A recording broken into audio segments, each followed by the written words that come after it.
ጤና ይስጥልኝ የተከበራችሁ የግሎባል ዴይሊ ኒውስ አድማጮቻችን ዛሬ ቀን መጋቢት 23 2018 ወይም በዩሮፒያን ካላንደር ማርች 31 2026 ነው። አዘጋጅና አቅራቢ እኔ ቤቲ ነኝ። የዛሬውን አበይት ዜናዎች ይዤላችሁ ቀርቤያለሁ። በዛሬው ፕሮግራማችን ዓለምን እያነጋገረ ባለው በአሜሪካ እስራኤልና ኢራን መካከል እየተካሄደ ስላለው ጦርነት፣ የጦርነቱ ውጥረት፣ አሜሪካና እስራኤል በኢራን ላይ የጀመሩት ጦርነት አንድ ወሩን ያስቆጠረ ሲሆን ውጥረቱም ወደ ሌሎች የመካከለኛው ምስራቅ ሀገራትም ተዛምቷል። በአሜሪካ የፖለቲካ መድረክ ላይ የተቀሰቀሰውን ቀውስና ታሪካዊ ተቃውሞ እንዲሁም ፕሬዝዳንት ዶናልድ ትራምፕ በንግግራቸው መሃል የፈጠሩትን ግራ መጋባትና አስቂኝ ሁነቶች ይዘን ቀርበናል። አብራችሁን ቆዩ።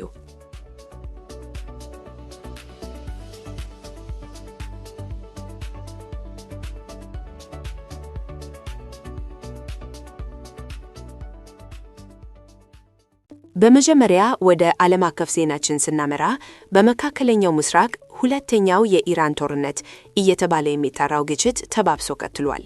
እንደ ሮይተርስ እና ቢቢሲ ዘገባዎች አሜሪካና እስራኤል በኢራን የሚሳይል ማምረቻ ጣቢያዎችና የኑክሌር ማዕከላት ላይ የተቀናጀ ከባድ ጥቃት እያደረሱ ይገኛሉ።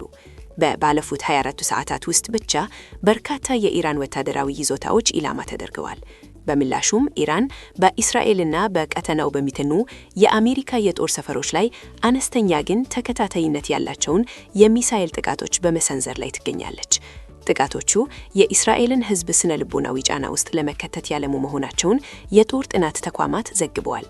የሁቲ አማጽያንና ሌሎች የኢራን ተባባሪዎችም ወደ ግጭቱ መቀላቀላቸው ቀጠናውን ወደ ከፋ ቀውስ አስገብቶታል።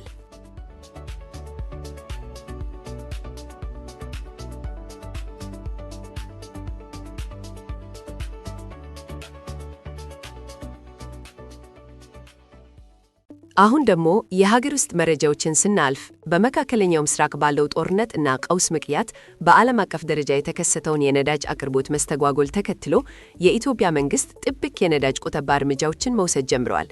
በዚህም መሰረት የመንግስት ተቋማትና የልማት ድርጅቶች ሰራተኞቻቸውን በፈረቃ እና ከቤት ሆነው እንዲሰሩ እንዲሁም አስፈላጊ ያልሆኑ ሰራተኞች ዓመታዊ የእረፍት እንዲወጡ መመሪያ ተላልፏል። አላስፈላጊ የተሽከርካሪ እንቅስቃሴዎችን በመቀነስ የነዳጅ አጠቃቀምን ቆጣቢ ማድረግ የመንግስት ዋነኛ የትኩረት አቅጣጫ ሆኗል። በሌላ በኩል ደግሞ ኢትዮጵያ በተጠናቀቀው ኢንቨስት ኢን ኢትዮጵያ 2026 ፎረም ላይ ከ13 ቢሊዮን ዶላር በላይ የሚያወጡ የኢንቨስትመንት ስምምነቶችን በግብርና፣ በማኒፋክቸሪንግና በኢነርጂ ዘርፎች ማግኘቷ ተገልጿል። እንዲሁም የገንዘብ ሚኒስትሩ አቶ አህመድ ሺዴ የሚመሩት ተወካይ ቤጂንግ ከቻይና የፋይናንስ ተቋማት ጋር የዕዳ ማሻሻ ዴት ሪስትራክቸሪንግ ስምምነትን ለማጠናቀቅ በመጨረሻው ምዕራፍ ላይ ይገኛሉ።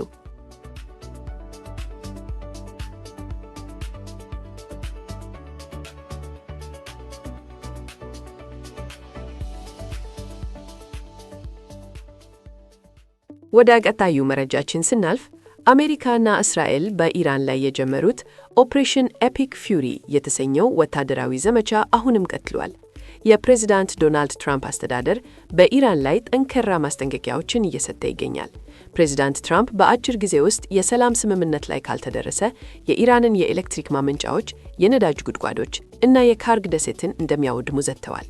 በሌላ በኩል ኢራን በሰጠችው አጸፋዊ ምላሽ በእስራኤል ሃይፋ ከተማ የሚገኝ የነዳጅ መጣሪያ ላይ ጥቃት አድርሳለች። እንደዚሁም ኢራን የተለያዩ ሚሳይሎችንና ድሮኖችን በመጠቀም በእስራኤልና በቀጠናው በሚገኙ የአሜሪካ የጦር ሰፈሮች ላይ ጥቃቷን አጠናክራ ቀጥላለች።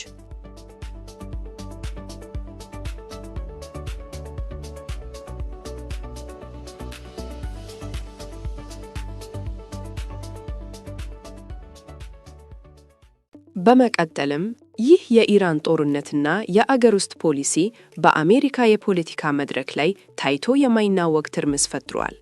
ባለፈው ቅዳሜና እሁድ ኖ ኪንግስ በሚል መሪ ቃል በአምሳዎቹም የአሜሪካ ግዛቶች በሚሊዮን የሚቆጠሩ ዜጎች አደባባይ ወጥተዋል።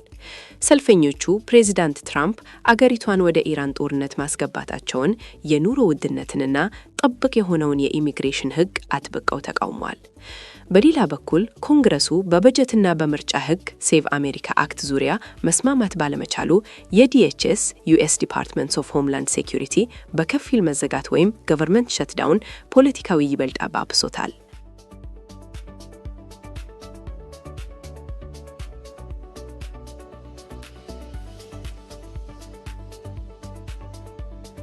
በመጨረሻም ወደ አስቂኝና አዝናኝ ዜናችን ስናመራ የፕሬዚዳንት ዶናልድ ትራምፕ የቅርብ ጊዜ ንግግሮች ትራምፕስ ኮንፊውዚንግ ስፒች ኤንድ ፈኒ ሞመንት ስቶሪስ በማህበራዊ ሚዲያ ላይ ትልቅ መነጋገሪያ ሆነዋል።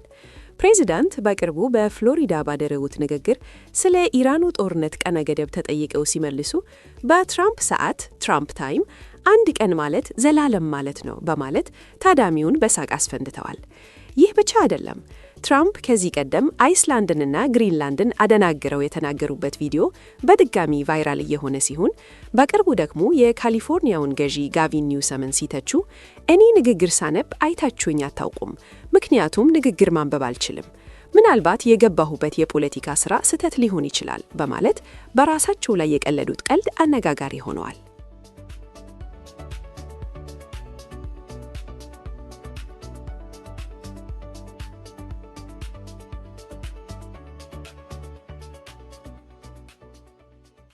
ለዛሬ የያዝንላችሁ ዜናዎቻችን እነዚህን ይመስሉ ነበር። የዕለቱን የግሎባል ዴይሊ ኒውስ ዊዝ ቤቲ ፖድካስታችንን ስለተከታተላችሁ ከልብ እናመሰግናለን። ወቅታዊና ዕለታዊ መረጃዎችን በፍጥነት ለማግኘት የዩቲዩብ ቻናላችንን ሰብስክራይብ ያድርጉ። እንዲሁም በአፕል ፖድካስት፣ በአይሃርት ሬዲዮ፣ በአማዞን ሚውዚክ እና በስፖቲፋይ ፎሎ በማድረግ ቤተሰብ ይሁኑ። እኔ ቤቲ ነበርኩ። ለሀገራችን ሰላምን፣ ለሁላችሁም ደግሞ መልካም የሥራ ሳምንት ይሁንላችሁ። ቸር ቆዩ።